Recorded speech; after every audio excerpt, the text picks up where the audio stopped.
1971 August 6 മലയാളത്തിൽ അതുല്യ നടൻ സത്യൻ അഭിനയിച്ച അദ്ദേഹത്തിൻ്റെ അവസാന ചിത്രമായ അനുഭവങ്ങൾ പാളിച്ചകൾ പുറത്തിറങ്ങുന്നത്.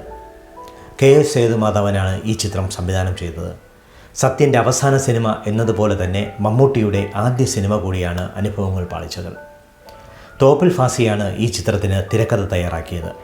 1966 ഇതേ പേരിൽ പുറത്തിറങ്ങിയ തകഴിയുടെ നോവലാണ് ഈ ചിത്രത്തിന് അടിസ്ഥാനമായത്. മലയാളത്തിലെ ഏറ്റവും പ്രധാനപ്പെട്ട രാഷ്ട്രീയ സിനിമയായി ഈ ചിത്രം ഇന്നും അറിയപ്പെടുന്നു. ചെല്ലപ്പൻ എന്ന കഥാപാത്രത്തെയാണ് ഈ സിനിമയിൽ സത്യൻ അവതരിപ്പിച്ചത്. സത്യനും പ്രേം നസീറുമൊക്കെ മലയാളികളുടെ മനസ്സിൽ നിറഞ്ഞു നിൽക്കുന്ന അനുഭവങ്ങൾ പാളിച്ചകൾ എന്ന സിനിമയുടെ തിരക്കഥയുടെ കഥയാണ് ഈ ലക്കം ഇവിടെ ചർച്ച ചെയ്യുന്നത്. എല്ലാ പ്രേക്ഷകർക്കും സസ്നേഹം സാദരം സ്വാഗതം. സർവരാജ്യ തൊഴിലാളികളെ സംഘടിക്കുവിൻ, സംഘടിച്ച് സംഘടിച്ച് ശക്തരാകുവിൻ.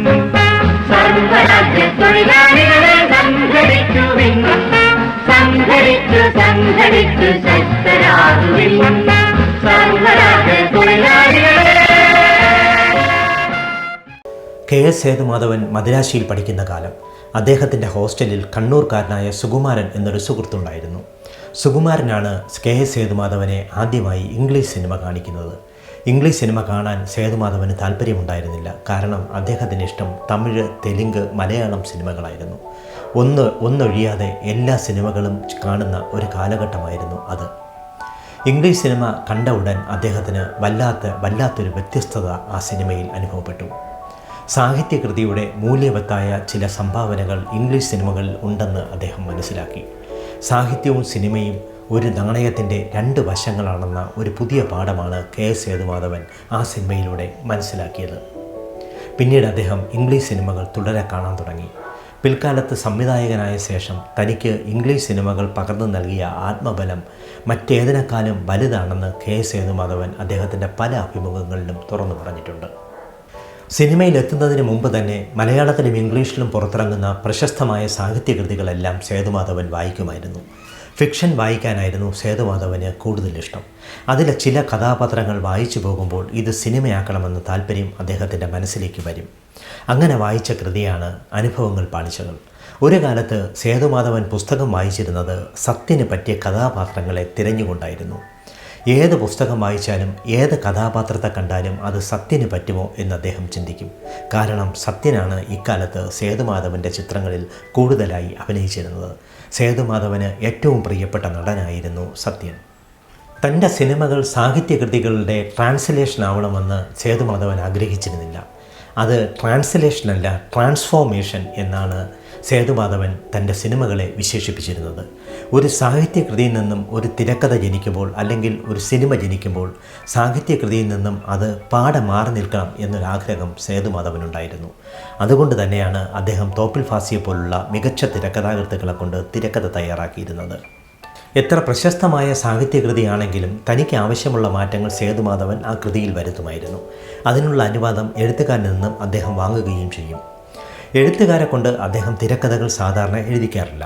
ഉദാഹരണത്തിന് അനുഭവങ്ങൾ പാളിച്ചകൾ എന്ന സിനിമ അത് എഴുതിയത് തകഴി ശിവശങ്കരപ്പിള്ളയാണ്. എന്നാൽ തിരക്കഥ തയ്യാറാക്കിയത് തോപ്പിൽ ഫാസിയാണ്. എഴുത്തുകാരൻ എഴുതുമ്പോൾ അദ്ദേഹം മുൻപുണ്ടാക്കിയിട്ടുള്ള കഥാപാത്രങ്ങളിൽ ബോധപൂർവമായ ചില ചേഞ്ചസ് വരുത്താൻ വിമുഖരായിരിക്കും. അതിന് മറ്റൊരു തിരക്കഥാകൃത്ത് ആ കഥ തിരക്കഥയാക്കുമ്പോൾ അതിൽ ബോധപൂർവമായ മാറ്റങ്ങൾ കൊണ്ടുവരാൻ കഴിയും. ഇക്കാര്യം നേരത്തെ തന്നെ എഴുത്തുകാരനോട് പറയുന്ന ശീലവും അദ്ദേഹത്തിന് KS സേതുമാധവന് ഉണ്ടായിരുന്നു. തിരക്കഥയിലും കഥയിലും എല്ലാം സംവിധായകൻ്റെ ഒരു സാന്നിധ്യം സേതുമാധവൻ്റെ എല്ലാ സിനിമകളിലും കാണാം. പ്രത്യേകിച്ച് അനുഭവങ്ങൾ പാളിച്ചകൾ എന്ന സിനിമ. ഞാൻ നേരത്തെ പറഞ്ഞതുപോലെ തന്നെ അദ്ദേഹം ട്രാൻസ്ലേഷനല്ല, ട്രാൻസ്ഫോർമേഷനാണ് ചെയ്തിരുന്നത്. തൻ്റെ സിനിമകൾ എന്തെങ്കിലും മെസ്സേജ് സൊസൈറ്റിക്ക് നൽകണമെന്ന വാശിയൊന്നും സേതുമാധവനുണ്ടായിരുന്നില്ല. എന്നാൽ ഏതെങ്കിലും തരത്തിലുള്ളൊരു മെസ്സേജ് അത് സൊസൈറ്റിക്ക് നൽകുകയാണെങ്കിൽ അത്രയും നല്ലത് എന്ന് സേതുമാധവൻ വിശ്വസിച്ചു. കുടുംബ ബന്ധങ്ങളിലെ സ്ഥിരത അല്ലെങ്കിൽ കുടുംബ ബന്ധങ്ങളുടെ ദൃഢത ഏറ്റവും അധികം സിനിമയിൽ വേണമെന്ന് വാശി പിടിച്ച സംവിധായകനാണ് KS സേതുമാധവൻ. അദ്ദേഹത്തിൻ്റെ ചില സിനിമകളിലെ നായകന്മാർ തൻ്റെ ഭാര്യയെ സംശയിക്കാറുണ്ടായിരുന്നു.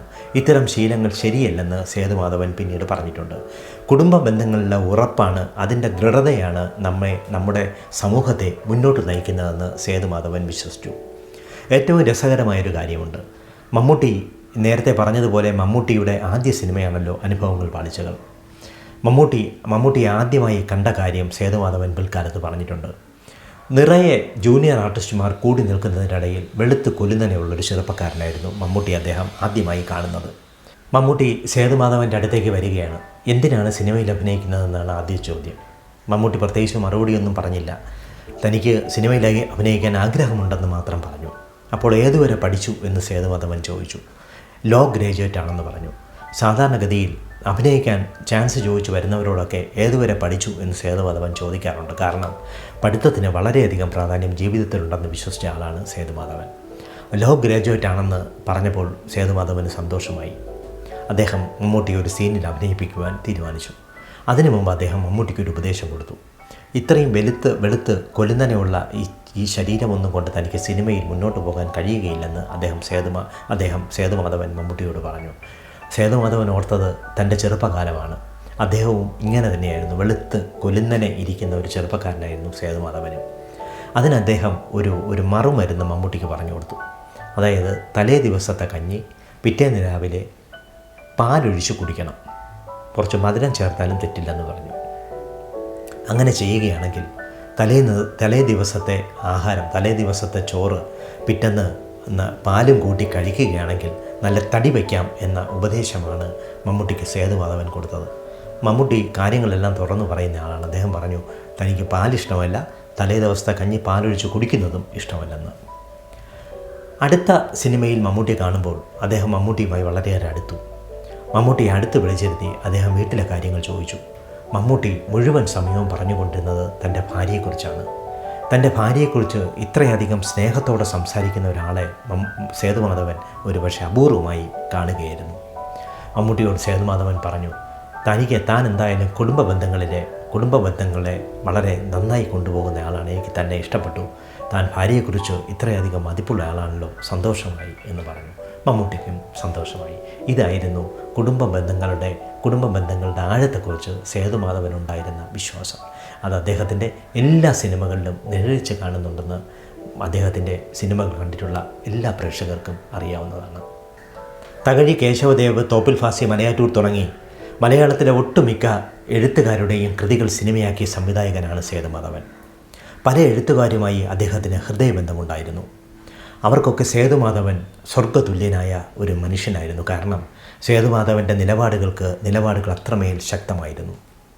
മലയാളത്തിലെ ഏറ്റവും നല്ല രാഷ്ട്രീയ സിനിമകൾ എടുത്തിട്ടുള്ള സംവിധായകനാണ് സേതുമാധവൻ.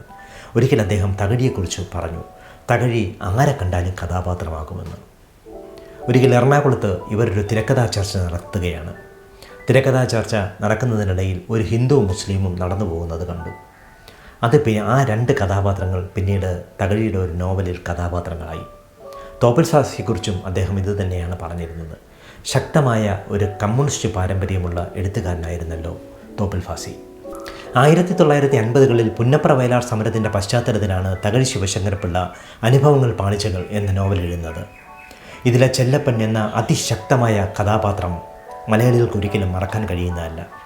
അയാൾക്ക് സ്വജീവിതവുമായി ബന്ധപ്പെട്ട അയാൾക്ക് ചില സംശയങ്ങളുണ്ട്.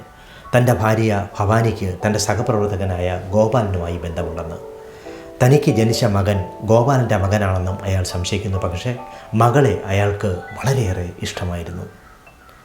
ഭവാനിയുമായുള്ള ജീവിതം ഇങ്ങനെ കലഹത്തിലൂടെ നീങ്ങുമ്പോൾ ഫാക്ടറി ഉടമയെ കൊന്ന കേസിൽ ചെല്ലപ്പൻ ജയിലിലാവുകയാണ്. അപ്പോൾ അതിശക്തമായ തരത്തിൽ പാർട്ടി ചെല്ലപ്പനെ സംരക്ഷിക്കുന്നു. പാർട്ടി അയാളെ ഒളിവിൽ പാർപ്പിക്കുന്നു. പക്ഷേ പിന്നീട് അയാൾ പോലീസിന് കീഴടങ്ങുകയും ജയിലിലാവുകയും ചെയ്യുന്നു. ഇങ്ങനെ വികാരനിർഭരമായ രംഗങ്ങളിലൂടെയാണ് ഈ ചിത്രം പുരോഗമിക്കുന്നത്. ഇതിൽ സത്യൻ്റെ ചെല്ലപ്പൻ മലയാളത്തിലെ ഏറ്റവും നല്ല കഥാപാത്രമായി ഇന്നും മലയാളികളുടെ മനസ്സിലുണ്ട്. അതുല്യ നടനായ കമലഹാസൻ തനിക്ക് മലയാളത്തിലെ ഏറ്റവും ഇഷ്ടപ്പെട്ട സിനിമയാണ് അനുഭവങ്ങൾ പാളിച്ചകൾ എന്ന് പലവട്ടം പറഞ്ഞിട്ടുണ്ട്. ഇതിൽ സത്യൻ്റെ കഥാപാത്രത്തെ കണ്ടാണ് മമ്മൂട്ടി പിൽക്കാലത്ത് നടനായത്. സത്യൻ സെറ്റിൽ അഭിനയിച്ചു കൊണ്ടിരിക്കുമ്പോൾ മമ്മൂട്ടി അത് നോക്കിക്കൊണ്ട് നിൽക്കുന്ന കാഴ്ച മമ്മൂട്ടി തന്നെ പിൽക്കാലത്ത് പറഞ്ഞിട്ടുണ്ട്. സത്യൻ്റെ മെയ്വഴക്കം, സത്യൻ്റെ കയ്യൊതുക്കം, ഇതെല്ലാം വളരെയേറെ പ്രശസ്തമാണ്. അപ്പോൾ തന്നെ നാം പറയേണ്ടത് സത്യൻ്റെ വിടപറയൽ സംഭവിക്കുന്നതും ഈ ചിത്രത്തിൻ്റെ ഷൂട്ടിങ്ങിനിടയിലാണ്. വിഷമഘട്ടത്തിൽ പോലും അത് പുറത്തു പറയാതെ അഭിനയിക്കുന്ന നടനായിരുന്നു സത്യൻ. കെ.എസ്. സേതുമാധവൻ്റെ അനുഭവങ്ങൾ പാളിച്ചകളിൽ അഭിനയിക്കുന്നതിനിടയിൽ അദ്ദേഹത്തിന് രോഗം കലശലായി. ലുക്കേമിയാണ് രോഗം. ഒരിക്കലും ഭേദമാവില്ലെന്ന് സത്യന് നന്നായി അറിയാം. ഒരിക്കൽ അദ്ദേഹം ആ ഷൂട്ടിംഗ് സെറ്റിൽ തലചുറ്റി വീണു. രക്തം ഛർദ്ദിക്കുമ്പോൾ അദ്ദേഹം പറയുന്നത്, സാരമില്ല, ഇത് ചെറിയ പാൻ മസാലയൊക്കെ കഴിച്ച് ഉണ്ടാകുന്ന ഒരു ചെറിയ രോഗമാണ്, വേറെ പേടിക്കാനൊന്നുമില്ല എന്ന് സത്യൻ സ്വയം പറഞ്ഞുകൊണ്ട് അദ്ദേഹം സേതുമാധവനോട് പറയുകയാണ്, നിങ്ങൾ സീനെടുക്കൂ, നിങ്ങൾ ഇവിടെ നിന്ന് എൻ്റെ രോഗത്തെക്കുറിച്ച് അന്വേഷിക്കേണ്ട എന്ന്. സേതുമാധവൻ വല്ലാതെ പ്രതിസന്ധിയിലായിപ്പോയി. രക്തം ഛർദ്ദിച്ച് തലചുറ്റി വീണ ഒരാളെ കൊണ്ട് എങ്ങനെയാണ് അഭിനയിപ്പിക്കാൻ കഴിയുക? പക്ഷേ അപ്പോഴും സത്യൻ ആവർത്തിച്ച് പറഞ്ഞുകൊണ്ടിരുന്നു, നിങ്ങൾ ലൈറ്റപ്പ് ചെയ്യൂ, ഞാൻ എത്താം, നിങ്ങൾ സമയം പറയുമ്പോൾ ഞാൻ വന്നു ചേരും എന്ന്. ഒന്ന് വിശ്രമിച്ച ശേഷം സത്യൻ വീണ്ടും ക്യാമറയുടെ മുമ്പിലെത്തുകയാണ്. ഒരു സീനുണ്ട്, സത്യൻ്റെ കഥാപാത്രത്തെ തിരഞ്ഞെടുപ്പിൽ മത്സരിപ്പിക്കുന്ന ഒരു സീൻ. അതിൽ സത്യൻ അഭിനയിച്ചത് മൂക്കിൽ പഞ്ഞി വെച്ചുകൊണ്ടാണ്. മൂക്കിൽ പഞ്ഞി വയ്ക്കാൻ കാരണം അപ്പോൾ അദ്ദേഹത്തിന് നന്നായ ബ്ലീഡിംഗ് ഉണ്ടായിരുന്നു. രക്തം ഛർദ്ദിക്കുക മാത്രമല്ല, മൂക്കിലൂടെ രക്തം പുറത്തേക്ക് വരികയും ചെയ്യുന്നുണ്ടായിരുന്നു. ക്യാമറാമാനും മേക്കപ്പ് ആർട്ടിസ്റ്റും മേക്കപ്പ് മാനും എല്ലാം നിർബന്ധിച്ചു പറഞ്ഞു, ഈ ഒരു ഘട്ടത്തിൽ താങ്കൾ അഭിനയിക്കരുതെന്ന്. സേതുമാധവൻ വല്ലാതെ വിഷമിച്ചു പോയി എന്ന് അദ്ദേഹം പിൽക്കാലത്ത് പറഞ്ഞിട്ടുണ്ട്. പക്ഷേ സത്യൻ്റെ ഒരേ ഒരു ആത്മവിശ്വാസം മാത്രമേ, തനിക്ക് ഈ സിനിമ നന്നായി അവതരിപ്പിക്കണം, നന്നായി അഭിനയിക്കണം, നന്നായി തൻ്റെ കഥാപാത്രം മലയാളത്തിൽ ശ്രദ്ധിക്കപ്പെടണം എന്ന്. നിങ്ങൾക്കറിയാം, സത്യൻ്റെ മലയാളത്തിലെ അവസാനത്തെ കഥാപാത്രമാണ്, റിലീസായ അവസാനത്തെ ചിത്രമാണ് അനുഭവങ്ങൾ പാളിച്ചകൾ, അതിലെ കഥാപാത്രമായ ചെല്ലപ്പൻ എന്ന്. പിന്നീട് സത്യനെ ആശുപത്രിയിൽ അഡ്മിറ്റ് ചെയ്യുകയാണ്. ആശുപത്രിയിൽ അഡ്മിറ്റ് ചെയ്യുമ്പോൾ അദ്ദേഹത്തെ ചെന്നൈയിലെ ആശുപത്രിയിൽ കാണാൻ സേതുമാധവനെത്തി. ഡോക്ടർ സേതുമാധവനെ അടുത്തേക്ക് വിളിച്ച് വളരെ കൃത്യമായി പറഞ്ഞു, സത്യൻ അടുത്ത് കിടപ്പുണ്ട്, ബ്ലഡ് മാറ്റേണ്ടതുണ്ട്, അതിനാൽ സത്യന് പകരം മറ്റാരെങ്കിലും അഭിനയിപ്പിക്കാൻ. ഡോക്ടറുടെ പറച്ചിൽ കേട്ട ഉടൻ സത്യൻ ക്ഷോഭിച്ചു. ഡോക്ടറോട് പറഞ്ഞു, നിങ്ങളോട് ആരാ പറഞ്ഞു ഇങ്ങനെയൊക്കെ? ഞാൻ എന്തായാലും സേതുമാധവൻ നാളെ രാവിലെ ഷൂട്ടിംഗ് ഫിക്സ് ചെയ്യുക, ഞാൻ ലൊക്കേഷനിൽ കാണുമെന്ന്. ഡോക്ടറും വല്ലാത്ത പ്രതിസന്ധിയിലായി. പക്ഷേ പിറ്റേന്ന് രാവിലെ ഡോക്ടർ പോലും അറിയാതെ സത്യൻ ലൊക്കേഷനിലെത്തി. അനുഭവങ്ങൾ പാളിച്ചകളിലെ ചെല്ലപ്പനായി മാറി. അപ്പോഴാണ് ഈ മൂക്കിൽ നിന്നും ബ്ലഡ് വന്ന ആ സംഭവം ഉണ്ടായത്. സത്യൻ ഒരിക്കലും പിന്മാറിയില്ല. അദ്ദേഹത്തിന് ചെല്ലപ്പനെ എങ്ങനെയെങ്കിലും അവതരിപ്പിച്ച് താനൊരു ഭീരുവായി മരിക്കാൻ തയ്യാറല്ലെന്ന് സത്യൻ പലവട്ടം പറഞ്ഞിട്ടുണ്ട്. അഭിനയിച്ചു കൊണ്ടിരിക്കുകയാണ്, തനിക്ക് മരിക്കാൻ ആഗ്രഹമെന്നും സത്യൻ പറഞ്ഞിട്ടുണ്ട്. അപ്പോഴെല്ലാം നിങ്ങൾ ഓർക്കണം, ആ സെറ്റിൽ ആർക്കും അറിയില്ലായിരുന്നു സത്യന് ലുക്കീമിയ എന്ന രോഗമാണെന്ന്. സത്യൻ അത് എല്ലാവരിൽ നിന്നും, സേതുമാധവനിൽ നിന്നും ഉൾപ്പെടെ മറച്ചു വെച്ചു. കാരണം ആ ലൊക്കേഷനിൽ താൻ കാരണം ആരും ബുദ്ധിമുട്ടരുതെന്ന വാശി സത്യനുണ്ടായിരുന്നു. അനുഭവങ്ങൾ പാളിച്ചകളുടെ ഷൂട്ടിംഗ് കഴിഞ്ഞ് ഒരു ദിവസം രാത്രി മദ്രാസിലെ ടി നഗറിലെ ഫ്ലാറ്റിൽ മടങ്ങിയെത്തുമ്പോൾ അദ്ദേഹത്തിന് തീരെ വയ്യായിരുന്നു. അദ്ദേഹം ആരോടും വിവരം പറഞ്ഞില്ല. തൻ്റെ കറുത്ത ഫിയറ്റ് കാർ ഓടിച്ച് അദ്ദേഹം മദ്രാശിയിലെ KJ ആശുപത്രിയിലേക്ക് പോയി. ആശുപത്രിയിലെ റിസപ്ഷൻ അരികിൽ കാർ ഒതുക്കി നിർത്തിയ ശേഷം റിസപ്ഷനിലേക്ക് നടക്കുമ്പോൾ പെട്ടെന്ന് അദ്ദേഹം തലകറങ്ങി തറയിൽ വീണു. രക്തം ഛർദ്ദിച്ചു. പെട്ടെന്ന് അദ്ദേഹത്തെ ICUവിലേക്ക് മാറ്റി. ആ ICUവിൽ 3 ദിവസമാണ് സത്യൻ ഓർമ്മയേറ്റ് കിടന്നത്. 3-ാം ദിവസം വെളുപ്പിന് അദ്ദേഹം മലയാളത്തിൽ നിന്നും എന്നേക്കുമായി വിട പറഞ്ഞു. സത്യൻ നേരത്തെ പറഞ്ഞ ആ വാചകം, ഞാനൊരു ഭീരുവല്ല, എനിക്ക് അഭിനയിച്ചു കൊണ്ടിരിക്കുമ്പോൾ മരിക്കണം എന്നുള്ള ആഗ്രഹം, അത് അതേപടി സംഭവിച്ചു. അങ്ങനെ സത്യൻ്റെ അവസാന സിനിമയായി KS സേതുമാധവൻ്റെ അനുഭവങ്ങൾ പാളിച്ചകൾ മാറി. ബോഡി ഡബിൾ എന്ന സാങ്കേതിക വിദ്യയാണ് പിന്നീട് പ്രയോഗിച്ചത്. മറ്റൊരു മാർഗവുമില്ല, സത്യൻ മരിച്ചുപോയി. നിർഭാഗ്യവശാൽ സത്യൻ വിട പറഞ്ഞിരിക്കുന്നു. ഷീലയുമായി ബന്ധപ്പെട്ട ചില സീനുകൾ എടുക്കുമ്പോൾ ഒരാളെ തിരിച്ചു നിർത്തും. ബോഡി ഡബിൾ എന്ന സാങ്കേതികവിദ്യ അനുസരിച്ച് അയാൾ സത്യനാണെന്ന് കരുതും.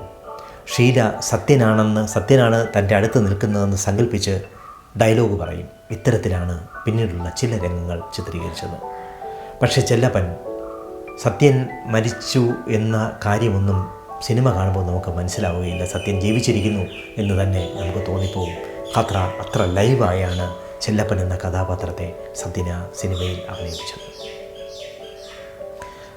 അതുകൊണ്ട് തന്നെ മലയാളത്തിലെ ഏറ്റവും നല്ല രാഷ്ട്രീയ സിനിമകളിലൊന്നായി ഇന്നും അനുഭവങ്ങൾ പാളിച്ചകൾ അറിയപ്പെടുന്നു.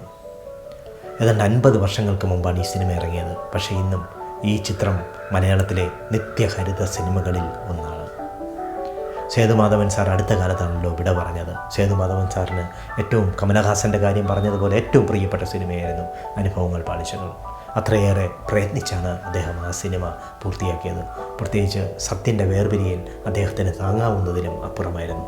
അങ്ങനെ ഒരു സംഭവം ഒരിക്കലും നടക്കുകയില്ലെന്ന് വിശ്വസിച്ചു പോയി അദ്ദേഹം അവസാന നിമിഷം വരെ. അനുഭവങ്ങൾ പാളിച്ചകളുടെ തിരക്കഥയുടെ കഥ കേട്ടിരുന്ന എല്ലാ പ്രേക്ഷകർക്കും നന്ദി. അടുത്ത ലക്കം കാണുന്നതുവരെ നമസ്കാരം.